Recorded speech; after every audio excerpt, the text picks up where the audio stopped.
इसका क्वेश्चन है,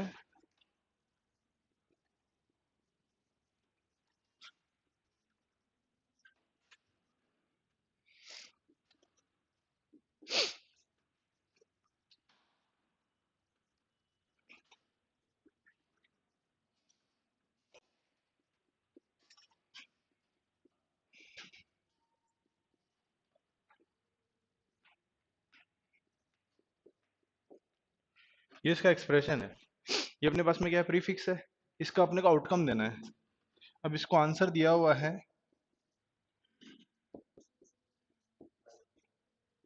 ट्राई नहीं किया क्या तूने इसको? ट्राई नहीं किया, सॉल्व ही नहीं हो रहा। देखो, जो भी नोटेशंस होती है ना, इन तीनों में से जो भी नोटेशन है, प्रीफिक्स हो चाहे इनफिक्स हो चाहे पोस्ट फिक्स हो, वो सिर्फ मैथमेटिकल ऑपरेशंस को सॉल्व करने के लिए काम में आती है। अब इसको हमें पहले किस में कन्वर्ट करना पड़ेगा? पोस्ट ऑर्डर में। ठीक है, और पोस्ट ऑर्डर से किस में कन्वर्ट करना पड़ेगा? पोस्ट फिक्स से किस में कन्वर्ट करना पड़ेगा? इन फिक्स के अंदर। ठीक है, तो पहले इसको पोस्ट फिक्स में कन्वर्ट करता है। 148/2 3 मल्टीप्लाई माइनस प्लस। ठीक है, अब इसको इनफिक्स में चेंज करने के लिए क्या करेंगे? ऑपरेंड मिलता जाएगा उसको तो स्टैक में डालते जाएंगे, ऑपरेटर मिलते ही दो को स्विच करके उनके बीच में ऑपरेटर फिक्स कर देंगे। तो 148, हाँ स्लैश है ना, डिवाइड, तो 8/4। ठीक है ना, तो 8/4 हुआ यहाँ पे। एक मिनट, हाँ मतलब 4/8 हुआ, 4/8। ठीक है, उसके बाद में 2, फिर 3, फिर मल्टीप्लाई, तो 2 × 3। नेक्स्ट टाइम पे माइनस, तो इन दोनों को निकाल लेंगे। 4/8 -2 × 3, 4/8 -2 × 3। नेक्स्ट प्लस, इन दोनों को बाहर निकाल लेंगे, तो 1 प्लस 4/8 -2 × 3। यही बनाए अपने पास में। अब इसमें होगा बोर्ड मास का रूल अप्लाई। ठीक है, पहले कौन सा सॉल्व होता है? ब्रैकेट तो है नहीं इसके अंदर। ठीक है, उसके बाद में डिवाइड, सबसे पहले ये सॉल्व होगा। 8/4 करेंगे तो, हाँ मतलब 4/8 करेंगे तो 0.5। ठीक है, 0.5, 1 प्लस 0.5 -2 × 3, 3 2 जा 6 माइनस 0.5 प्लस 1। अब इसकी एसोसिएटिव लेफ्ट टू राइट, तो इसको करेंगे 1 प्लस 0.5, 1.5 माइनस 6। इसका आंसर तो 5, 4.5। हाँ, -4.5 ना, ये आना चाहिए, जो उसमें कहीं भी मैच नहीं हो रहा इन दोनों सिचुएशंस में से। या तो ये 8/4 होगा तो 2 आएगा। अगर इस जगह मैं 2 कर दूंगा तो ये मैच हो जाएगी 3 2 जा 6 -3। हाँ, -3 होगा। इनमें से कोई आउटपुट नहीं आने वाला इसका, इतनी श्योरिटी है। तो हो सकता है गलत हो, ये भी तो हो सकता है। बाकी तरीका यही है, इसके अलावा कोई दूसरा तरीका नहीं है। अगर आपके पास में प्रीफिक्स है उसको इनफिक्स पोस्ट फिक्स में चेंज कर लो तो पोस्ट फिक्स यही आएगा, सीधा सीधा सा है अपने पास में। फिर उसके बाद में उसको इनफिक्स में चेंज कर लो तो इनफिक्स में यही तरीका है चेंज करने का। पहले जो ऑपरेंड्स मिलते हैं उसको स्टैक में डालो, उसके बाद में जो ऑपरेटर मिलता है तो ऊपर वाले दो ऑपरेंड्स को निकाल के उनके बीच में ऑपरेटर फिक्स कर दो, फिर उसको वापस स्टैक में डाल दो। मैथमेटिकल क्वेश्चंस में बहुत कम पॉसिबिलिटी रहती है कि क्वेश्चन गलत हो जाए। ठीक है, यहाँ पे है तो उसका कुछ नहीं कर सकते, लेकिन गलत होते नहीं है, ये ध्यान रखना। अब जैसे इसके अंदर पॉइंट में आ रहा है, कैसे भी सॉल्व करके देख लो, माइनस में आंसर आएगा। कैसे भी सॉल्व करके देख लो, उसका रीजन पता है क्या है? उसका रीजन है ये दो नंबर जो पहले आ रहे हैं। 2 और 3 इधर आना चाहिए था, 4 और 8 आगे जानी चाहिए थे, तब ये पॉजिटिवली आंसर आता।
इनमें से कौन सी फंक्शन डिक्लेरेशन है?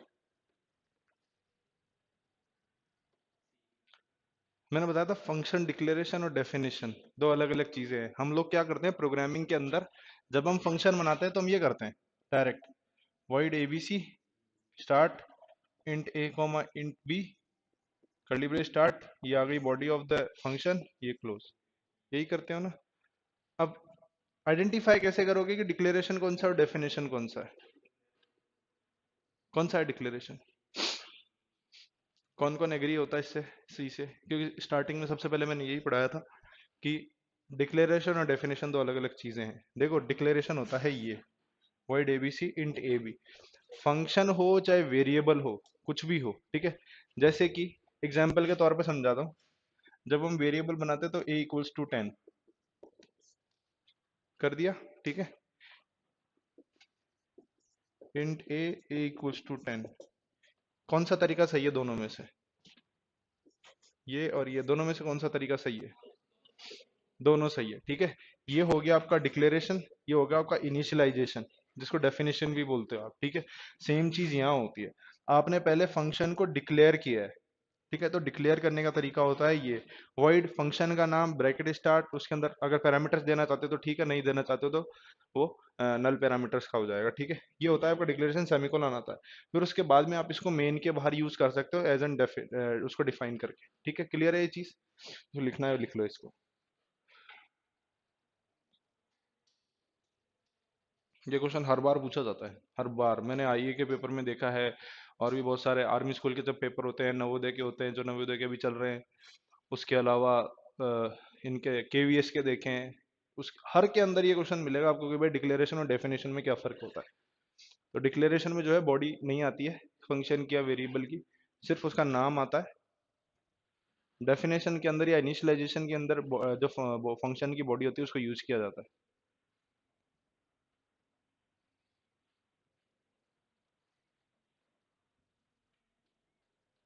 लिख लिया?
एक एरे बनाया है मैंने, ए की साइज 10, ठीक है। उसका जो इंडेक्सिंग है वो 10 तक है, 0 to 9 लिया है मैंने। और अगर वो इंटीजर है, इंटीजर टाइप का है, तो उसकी साइज क्या होगी? 20 से कौन कौन एग्री है भाई? 20 से?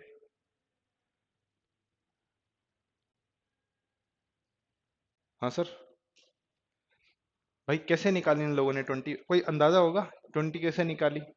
बहुत इजी तरीका है भाई। इंट की साइज जो होती है वो 2 बाइट होती है, सिंपल है। सी प्लस प्लस में इंट की जो साइज होती है वो 2 बाइट होती है। तो उसके अकॉर्डिंग जब हम ग्रुप ऑफ एरे बनाते, मतलब ग्रुप ऑफ एलिमेंट्स बनाते हैं, ग्रुप ऑफ एलिमेंट्स का मतलब क्या है? एरे बनाते हैं। एरे क्या है? Group of similar types of elements, ठीक है। सिमिलर टाइप्स ऑफ एलिमेंट्स होता है। तो अगर मैंने एक ही साइज 10 लिया तो उसके अंदर कितने एलिमेंट आ गए? कितने पार्ट बन गए इसके? 9 10 पार्ट बन गए ना, 0 से लेकर 9 तक। तो हर एक पार्ट जो होगा, जो भी डेटा आप डालोगे, वो उसकी साइज क्या होगी? 2 बाइट होगी, सिंपल सी बात है।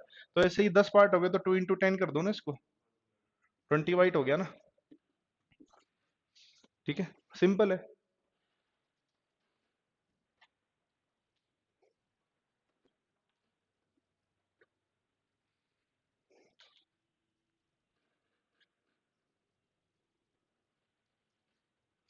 सॉफ्टवेयर इंजीनियरिंग स्टार्ट करें? परसों से। बताओ, कुछ है नॉलेज सॉफ्टवेयर इंजीनियरिंग का, क्या होती है क्या नहीं होती है?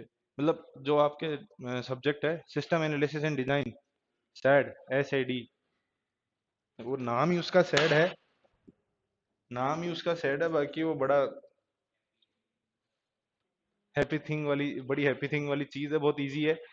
उसमें कुछ ऐसा है नहीं, कुछ न्यूमेरिकल्स नहीं है, ठीक है। बहुत थ्योरेटिकल क्वेश्चंस है और बहुत फिक्स्ड क्वेश्चंस है, उनके उनसे उनसे बाहर कुछ नहीं आता। लाइक टेस्टिंग हो गया, इम्प्लीमेंटेशन हो गया, ठीक है। उसके अलावा SDLC हो गया, SDLC के अलावा बहुत सारे मॉडल्स हैं, ठीक है। Red, Z, rapid application development, बहुत इजी थिंग है।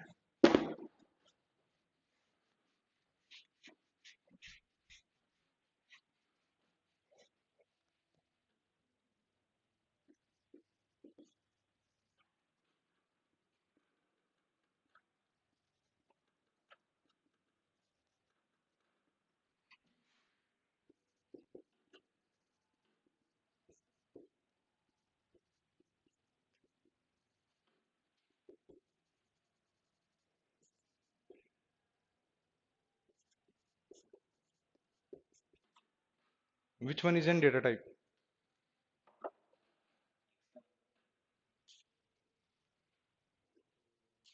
अब डेटा टाइप तो अपन ने दो ही पढ़े हैं, प्रिमिटिव और नॉन प्रिमिटिव। प्रिमिटिव में हमने पढ़ा इंट, फ्लोट, डबल, कैर, लॉन्ग। और नॉन प्रिमिटिव में पढ़ा है एरे, पॉइंटर, स्ट्रक्चर, यूनियन। दो ही पढ़े।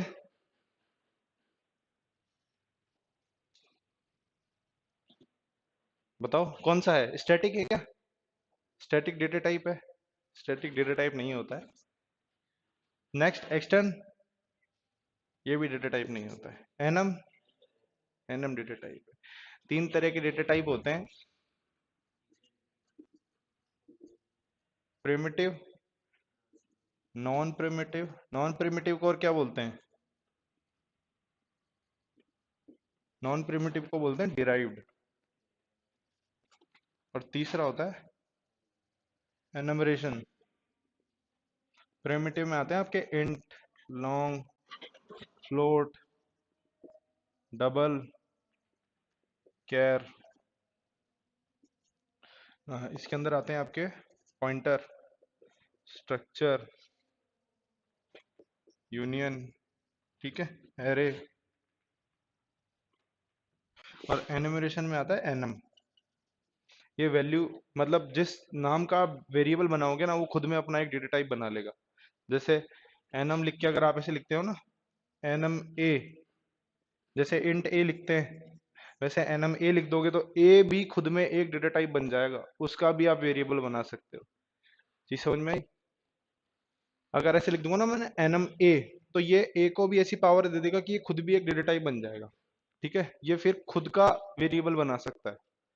एनमरेशन का ये रूल रहता है, ठीक है। तो इसका आंसर है annum. Annum is an data type.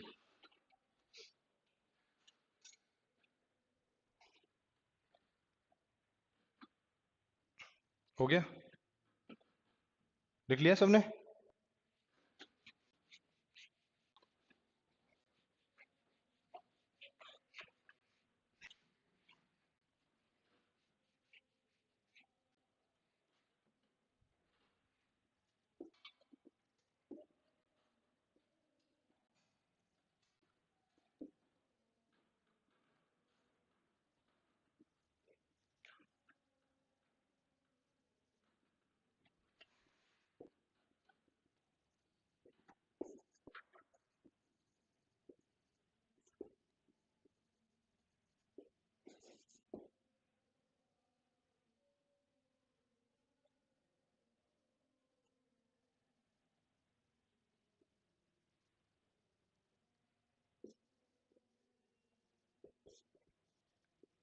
कौन सा कीवर्ड जो कांस्टेंट बनाने का काम करता है? क्यों? क्यों? स्टैटिक नहीं करता क्या? डिफाइन नहीं करता? और रजिस्टर? ठीक है, स्टैटिक। फिर डिफाइन और कॉन्स्ट दोनों करते हैं, दोनों। मैंने बोला है तो डिफाइन भी तो करता है। फिर दोनों में से कौन सा सही है? इसका आंसर है कॉन्स्ट। क्वेश्चन पढ़ो। क्वेश्चन में क्या लिखा हुआ है कि which keyword is use for define a constant. Keyword का नाम बताना है। डिफाइन जो होता है ना, डिफाइन, वो एक पैकेज होता है जिसको हम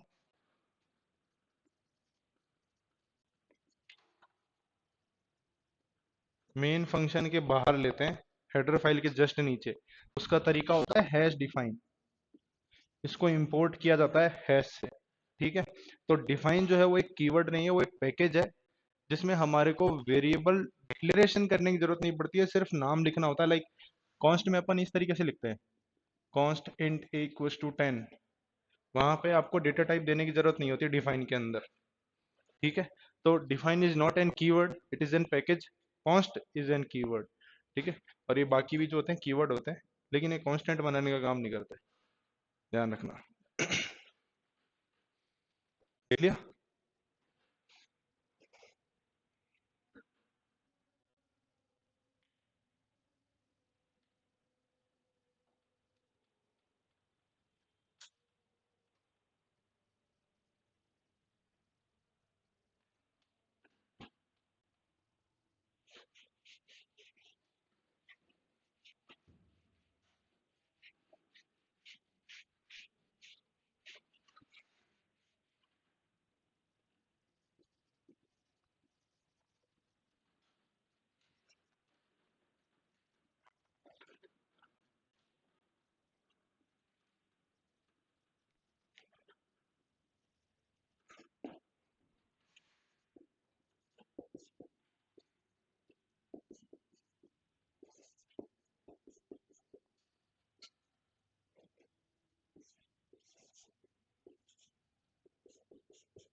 कौन सा वाला लॉन्ग का फॉर्मेट स्पेसिफायर है?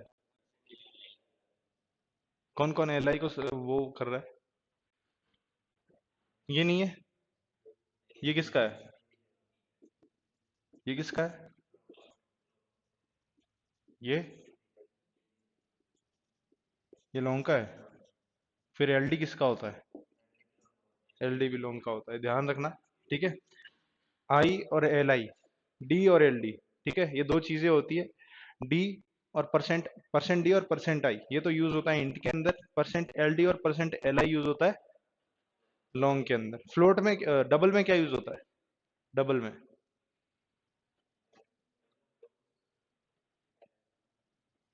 Double L F. बताओ भाई, डबल वैसे हम यूज नहीं करते सी सी प्लस प्लस में, लेकिन डेटा टाइप गिना जाता है। डबल के अंदर डिफाइन कर सकते हो आप। अगर डबल यूज करोगे तो उसका फॉर्मेट स्पेसिफायर क्या यूज करोगे? एल आई तो लॉन्ग में आएगा ना।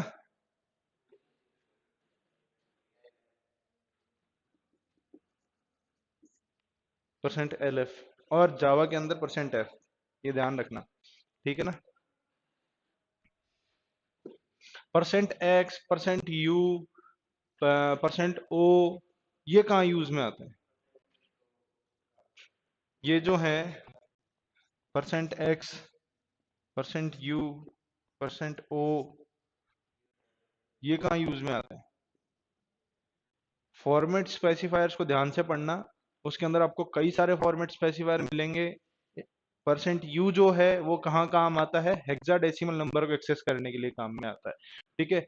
जो इसके अदर थिंग्स है वो आस्की कोड को एक्सेस करने के लिए काम में आती है। कुछ बीसीडी कोड्स को एक्सेस करने के लिए काम में आती है। बहुत सारी चीजें हैं एक्सेस स्पेसिफायर्स में, यही नहीं है इंट फ्लोट लॉन्ग डबल। ठीक है, इसके अलावा भी तीन चार है। ठीक है, उसका ध्यान रखना। प्ले स्टोर पे बहुत सारी एप्लीकेशंस है सी और सी प्लस प्लस की, उनके ट्यूटोरियल्स की, बेसिक ट्यूटोरियल की, वो पढ़ोगे तो आपको बहुत सारी चीजें मिलेगी। वॉइड भी एक कीवर्ड है, ये ध्यान रखना। वॉइड जो है एक तरह का डेटा टाइप भी है। वॉइड को डेटा टाइप भी बोलते हैं।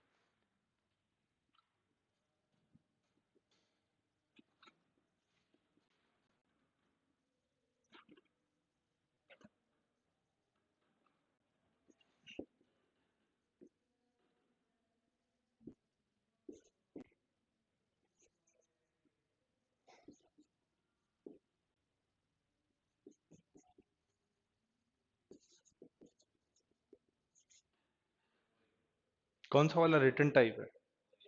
रिटर्न टाइप समझते हो ना? रिटर्न टाइप क्या होता है? क्या होता है रिटर्न टाइप?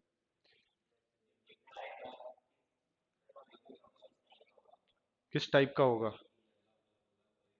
यानी कि जब हमको कोई वैल्यू रिटर्न करनी होती है फंक्शन बनाते टाइम और उसको कॉल करते टाइम। फंक्शन बनाते टाइम तो हम वैल्यू लेते हैं, और उसको कॉल करते टाइम हम वैल्यू रिटर्न करते हैं। ठीक है, दो चीजें होती है। तो फंक्शन को वैल्यू रिटर्न करने के लिए हम कौन सा कीवर्ड यूज में लेते हैं? ठीक है, उसको रिटर्न टाइप बोला जाता है। तो रिटर्न इज एन, हाँ, मतलब कौन सा रिटर्न टाइप यूज में लेंगे हम? ठीक है, रिटर्न नहीं लेंगे, ये तो वैल्यू रिटर्न करने का काम करता है। गेट्स जो होता है ये कौन सा, क्या है ये? है क्या ये? हाँ, स्कैनएफ का, एक तरह से स्कैनएफ का काम करेगा। इसको बोलते हैं हम अनफॉर्मेटेड इनपुट फंक्शन। ठीक है, एक्सटेंड जो होता है वैल्यू को एक्सटेंड करने के लिए काम में आता है। ये है डी। अब ये किस तरह की वैल्यू रिटर्न करता है? वॉइड, नल भी नहीं करता है। हाँ, मतलब इसमें नल वैल्यू भी नहीं आएगी। ठीक है, ये वैक्यूम है। एक तरह से वैक्यूम का मतलब समझते हो ना? वैक्यूम का मतलब जिसमें हवा भी पास नहीं होती है ना, उसको वैक्यूम बोला जाता है। ठीक है, तो ये वैक्यूम होता है, यानी कि इसके अंदर नल भी नहीं होगा। समझ रहे हो?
मेन के अंदर मैंने एक वेरिएबल बनाया, इंट ए इक्वल्स टू 10, और बी, ए की वैल्यू बी में ट्रांसफर कर दी, और ब्रैकेट क्लोज कर दिया, कर्ली ब्रेसेस। उसके बाद में मैंने ए की वैल्यू प्रिंट करा दी। तो आउटपुट क्या आएगा? ए कौन कौन बोल रहा है? ए, अच्छा, बी, सी, डी, नल कौन बोल रहा है? आप बोल रहे हो। और डी कौन बोल रहा है? इसका आंसर है D, none of these. Simple सी बात है। स्कोप ऑफ वेरिएबल पढ़ा है? स्कोप ऑफ वेरिएबल क्या होता है? जिसमें वेरिएबल्स के टाइप्स बताए जाते हैं। दो तरह के वेरिएबल होते हैं, लोकल और ग्लोबल। लोकल वेरिएबल क्या होता है? जो फंक्शन के अंदर बनाया जाएगा वो लोकल होगा, जो फंक्शन के बाहर बनाया जाएगा वो ग्लोबल होगा। अब इनकी प्रॉपर्टीज क्या है? जो ग्लोबल है उसको हम फंक्शन के अंदर भी यूज कर सकते हैं, फंक्शन के बाहर भी यूज कर सकते हैं, उसकी ये प्रॉपर्टी है। जो लोकल है वो सिर्फ फंक्शन के अंदर काम में आएगा। ये जो बॉडी ऑफ द फंक्शन है ना मेन की, इसके अंदर जो मैंने वेरिएबल डिक्लेयर किए हैं ये इस ब्रैकेट के बाहर एक्सेस नहीं होंगे, ये ध्यान रखना। तो इसका आंसर आएगा नन ऑफ दीज। एरर बताएगा, एरर ये बताएगा ए इज नॉट डिफाइंड, क्योंकि ये लोकल है। ठीक है, ये ग्लोबल नहीं है, तो ये इस कर्ली ब्रेस के बाहर एक्सेस नहीं होगा, ये कर्ली ब्रेस के अंदर ही रहेगा। ठीक है, कर्ली ब्रेस के अंदर ही इसको यूज कर सकते हैं। इसके फंक्शन की जो बॉडी है ना, लोकल वेरिएबल को फंक्शन की बॉडी के बाहर यूज नहीं किया जा सकता। सिंपल सी थिंग है। क्लियर है? और अगर यही वेरिएबल अगर मैं यहां बना देता ना, तो इसकी वैल्यू जरूर प्रिंट हो जाती। अगर मैं इसमें 10 डाल देता। और क्यों? हाँ तो क्या बात कर रहे हो? ग्लोबल वेरिएबल बनाया कभी? हाँ, तो ग्लोबल की तो बात कर रहा हूँ। क्यों? तो क्या हुआ? क्यों? अच्छा, मेन फंक्शन की बॉडी के बाहर प्रिंट नहीं होगा? अब हो जाएगा ना? हाँ, ठीक है। फंक्शन वेरिएबल अगर बॉडी के बाहर है तो कोई दिक्कत नहीं है, स्टेटमेंट मेन के बाहर नहीं होना चाहिए। रीजन क्या है भाई? जो कंपाइलर है वो मेन की बॉडी को ही तो एग्जीक्यूट करता है, उसके बाहर कुछ भी रखा हो उसको एग्जीक्यूट नहीं करता है, सिर्फ उसको कॉल कराता है। अब ये अंदर है ना, तो इसको ये कॉल कराएगा। ठीक है, अगर मैं ये डिक्लेयर नहीं करता हूँ, ये कमेंट कर देता हूँ मैं, ठीक है, अब ये रन हो सकता है, अब ये रन हो सकता है, मेन बॉडी के अंदर जो रहेगा वो ही रन हो सकता है। हाँ, चाहे वो डिक्लेयर बाहर हो, उससे कोई फर्क नहीं पड़ता। एक क्वेश्चन आया था आईए के अंदर कि C L R S C R जो फंक्शन होता है ना, C L R S C R क्या काम करता है, क्या क्लियर करने का काम करता है, प्रीवियस आउटपुट को क्लियर करने का काम करता है। C L R S C R के अंदर हमने प्रिंट दे दिया था, है ना, C L R S C R के अंदर एक value print, C L R S C R को डेटा टाइप वो बना के फंक्शन बना के उसको प्रिंट करा दिया था, कॉल करा दिया था मेन के अंदर। ठीक है, उसका आउटपुट क्या आता, C L R S C R के अंदर हमने एक पैरामीटर पास कर दिया, जैसे हम सिंपल ये लिखते हैं, ये लगा दिया बस, खत्म। अपन इतना ही करते हैं, उसने क्या किया, मेन फंक्शन के अंदर आके, फंक्शन के बाहर तो ये लिया था, इसके अंदर एक पैरामीटर या वैल्यू ली थी, तो इसमें हैश डिफाइन में, ठीक है, हाँ, सेमी कॉलन से पहले क्या था, एंटर्ड 100, यहाँ इक्वल्स टू बस सिंपल 100। अच्छा, ये मेन से बाहर था और इसको मेन के अंदर कॉल किया था, ऐसा ही किया था ना, प्रिंट एफ लगा के डबल इसके अंदर C L R S C R ऐसे,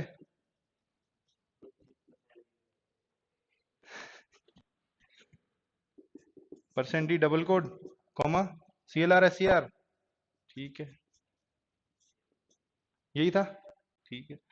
अब बताओ क्या ये स्टेटमेंट ट्रू हो सकता है क्या, सी एल आर एस, हमने ये सीखा है शुरू से कि जो प्री डिफाइंड कीवर्ड्स होते हैं या प्री डिफाइंड फंक्शंस होते हैं, उनके अंदर हम कोई वैल्यू इस तरीके से इनिशियलाइज नहीं कर सकते, उसको मॉडिफाई नहीं कर सकते। लेकिन हमने उसके अंदर वैल्यू भी डाल दी, 100 इक्वल्स टू भी नहीं लगाया, फिर भी वैल्यू उसके अंदर असाइन हो गई, फिर हमने उसको प्रिंट भी करा दिया। प्रोग्रामिंग के हिसाब से ये गलत है, उसका रीजन बताता हूँ। हमने ये पढ़े हैं, 99% लोगों ने टर्बो सी के अंदर प्रोग्रामिंग की है ना, देव सी के अंदर 1% लोगों ने की होगी या कभी चलाया ही होगा।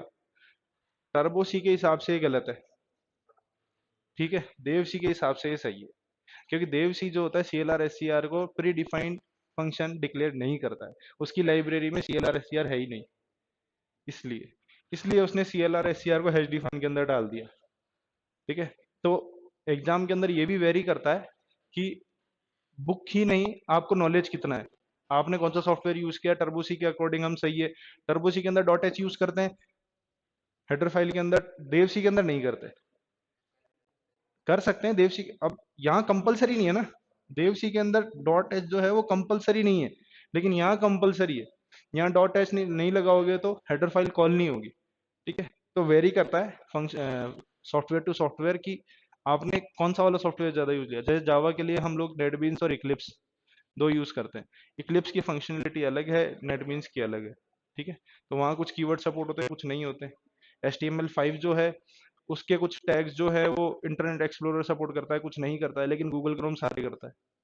ठीक है, तो वेरी करता है फंक्शन टू फंक्शन।